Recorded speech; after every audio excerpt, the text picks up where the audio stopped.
மேக்கரை களக்காடு ஒன்றியம் தானே? களக்காடு ஒன்றியம். பாறை அமைப்பு இங்கே வந்து வடக்கு 60 டிகிரி மேற்குங்கிற கோணத்தில் இருக்குது.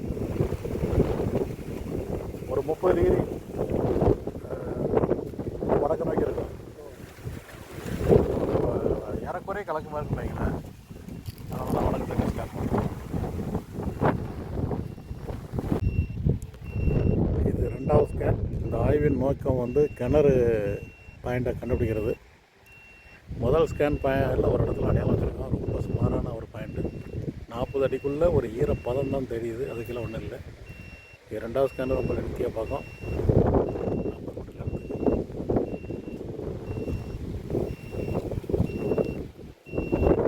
இதில் மொத்தம் 1 2 3 ஒரு 4 போர்வெல் போட்டு வெயில் தான் கிடக்கு. இதெல்லாம் ஹைப்ரிட் மரம், கொய்யா செடி. ஸோ ஈசான வடகிழக்கு மூலையில் இது 4வது ஸ்கேன். 3வது ஸ்கேன் பாயிண்ட் இது வரைக்கும் பார்த்ததில் பெஸ்ட்டாக இருக்குது. இந்த ஸ்கேன் ரிப்போர்ட்டு வந்த பிறகு எது பெஸ்ட்டுன்னு பரிந்துரை செய்யப்படும். கிணறு வித் சைடு போர்வெல் இந்த இடம் ஓகே. இங்கே ஆல்ரெடி 4 போர்வெல் போட்டிருக்காங்க டீப்பராக. அங்கே எதுலேயுமே தண்ணி வரல, எல்லாம் மேல் கசிவு தான். அங்கே பக்கத்தில் குளம் இருக்குது, அது ஒரு ரீசார்ஜிங் ஏஜெண்ட்டாக இருக்கும். இது ஃபுல்லாக கடினப்பாறை ஏரியானால தான் இதே சரத்தில் குவாரி இருக்குது. இந்த மேக்கரை ஏரியா, சிங்கிகுளம் ஏரியா, இந்த பெல்ட்டு ஃபுல்லாகவே குவாரி தான்.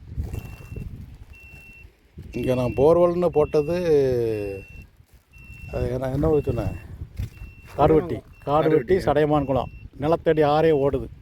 அதே மாதிரி அந்த மலைப்பட்டியா, மலை அடிப்பட்டி, அதில் வாட்டர் போர்டு போர் 2 போர். இப்போ ரீசெண்டாக சிங்கிகுளம் ரோட்டில் ஒரு ஆள் புதுசாக இடம் வாங்கியிருந்தார். அவருக்கு பாயிண்ட் பிடிச்சி கொடுத்தேன்.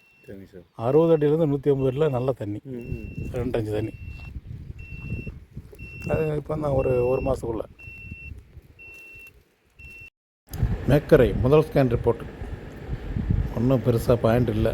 இது எல்லாம் 60 அடிக்குள்ளே ஒரு ஈரப்பதம். இது 3வது ஸ்கேன் ரிப்போர்ட்டு. இதில் டெஸ்ட் போர் போட பரிந்துரை செய்யப்பட்டிருக்கு. இதில் டெஸ்ட் போர் போட பரிந்துரை இல்லை. உங்களுக்கு கட்டணங்கிறது இந்த ஸ்கேனுக்கு தான். கலந்த பணி உள்ளது உள்ளபடி சொல்கிறது தான் என்னுடைய வேலை.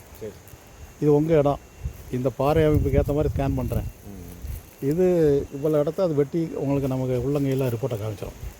தண்ணி இருந்தால் ப்ளூ கலர் மார்க்கிங் வரும். எவ்வளோ தூரத்துக்கு காமிக்கும்? அது எங்கேனாலும் நீங்கள் போட்டுக்கலாம். இவ்வளோ தூரத்தில் இப்போ இவ்வளோ தூரம் வச்சுருக்கோம்ல, இவ்வளோ தூரத்துக்கு இங்கேயும் பிடிக்கும். இங்கே மேற்கு கிழக்கு ஏதாவது போர் போட்டு தண்ணி இருக்கா? ஆமாம், அதுலேருந்து ஒரு 100 மீட்டருக்குள்ள இப்போ 2 நாள் போன வாரத்தில் போட்டாங்க சார். பயங்கர தண்ணி. இந்த இடத்துல இது நீர், அந்த நீர், இந்த பனை நீர் கிடக்கு. பனை நீர் கிடக்கு. ஒரு 10 சென்டில் அவங்க வீடு கட்டுறதுக்கு போட்டாங்க. நல்ல தண்ணி தான். எத்தனை நாள் வந்துச்சு? 500 கிலோ தான். அந்த திறங்க தான் வரும் இந்த ஏரியாவுக்குள்ளே. அடுத்த காலில் தெரியும் அது. அப்படியா? ஆனால் வீட்டுக்கு அவங்க போட்டாங்க. வீடு கட்டுறது அதான் சொன்னது. இது தோட்டத்துக்கு நான் எங்கள் அண்ணன் தம்பி போட்டான், எங்கள் அண்ணன் போட்டான் கிடைக்கும். நான் வீட்டுக்கு போடுறது எனக்கு அதிகமாக தண்ணி இருக்குது. அவன் போடுறது பாரு, நமக்கு மீடியமாக இருந்தாலும் போகலாம். கலந்த பணி முதல் ஸ்கேன் ரிப்போர்ட்டு ஒரு சுமாரான ஒரு பாயிண்ட் அடையாளம். 2வது ஸ்கேன் ரிப்போர்ட்டு 2 நல்ல பாயிண்ட் அடையாளம் காணப்பட்டிருக்கு. 3வது ஸ்கேனில் ஒரு மேல்வுத்தூள் ஒரு பாயிண்ட் அடையாளம் காணப்பட்டிருக்கு. மடத்துப்பட்டி பனவடலி சத்திரம் கிணறு அமைப்பதற்கு தேவையான ஒரு நல்ல இடத்தை தேர்வு செய்வதற்காக இந்த ஆய்வு பணி நடந்து கொண்டிருக்கிறது.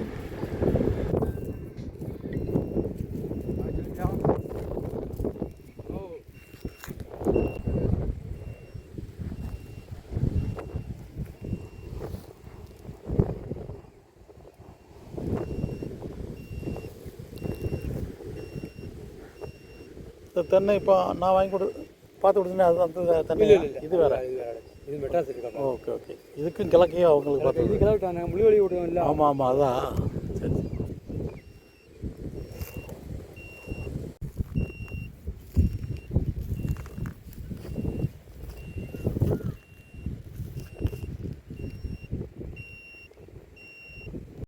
முதல் ஸ்கேன் ரிப்போர்ட்டு ஒரு சுமாரான பாயிண்ட் அடையாளம். 2வது ஸ்கேன் ரிப்போர்ட்டு அவங்க பாயிண்ட் அடையாளம் இல்லை. 3வது ஸ்கேன் ரிப்போர்ட்டு ஒரு பாயிண்ட் அடையாளம். 4வது ஸ்கேன் ரிப்போர்ட்டு ஒரு பாயிண்ட் அடையாளம் இருக்குது. 3 மற்றும் 4வது ஸ்கேன் அடையாளங்களில் டெஸ்ட் போர் போட பரிந்துரை செய்யப்பட்டிருக்கு.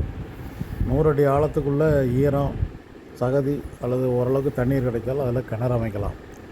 கிணறு அமைப்பதற்கு முன்பாக கண்டிப்பாக டெஸ்ட் போர் போட்டு உறுதி செய்யணும்.